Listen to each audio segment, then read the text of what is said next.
Water inundates the fish market at the Wharf in Washington on June 5.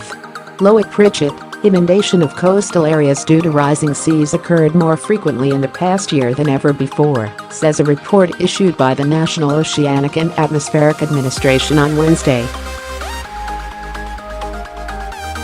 Tide gauges at 98 coastal locations in the U.S. indicated flooding on a record-breaking 6 days on average, the report said. More than a quarter of these gauges tied or broke previous records for the number of days with flooding. Topping the list of locations that set high tide flooding records were Boston and Atlantic City, which flooded on 22 days, and Sabine Pass and Galveston, Texas, which flooded on 23 and 18 days, respectively. Boston observed its highest and third highest tides on record in January and March, when strong nor'easters battered southern New England. Over the past year, NOAA said the combination of long-term sea level rise and the very active nor'easter and hurricane seasons made a number of flooding events more impactful. 4 nor'easters hammered the Northeast in March, and the 2017 Atlantic hurricane season was among the most active on record for landfalling storms. Herman sits on a fire hydrant in a flooded street as Hurricane Irma hits Miami on September 10, 2017. McClain, The Washington Post, it is not just during big storms that the ever-rising tides have profound effects on coastal communities. So-called sunny day or nuisance flooding is also dramatically increasing in frequency, which occurs during certain moon phases.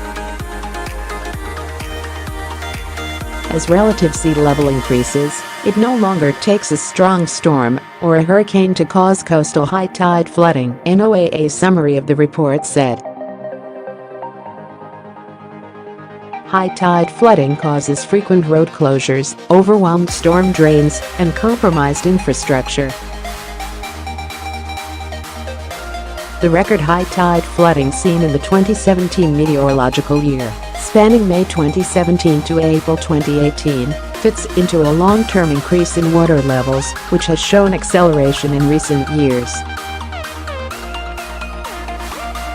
The U.S. average high tide flood frequency is now 50% greater since 2000 and 100% greater than it was 30 years ago, the NOAA report said.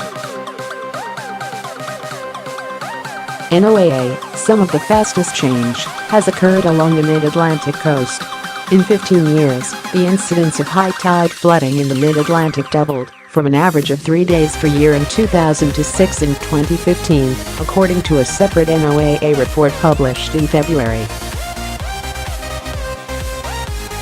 These photos of the district underwater illustrate our future with sea level rise looking ahead to the next year, through April 2019. The report projects another year of intensified high tide flooding. The projected increase in high tide flooding in 2018 may be as much as 60% higher across U.S. coastlines as compared to typical flooding about 20 years ago, and 100% higher than 30 years ago, the report's summary said. This is due to long-term sea level rise trends and, in part, by El Niño conditions that may develop later this year.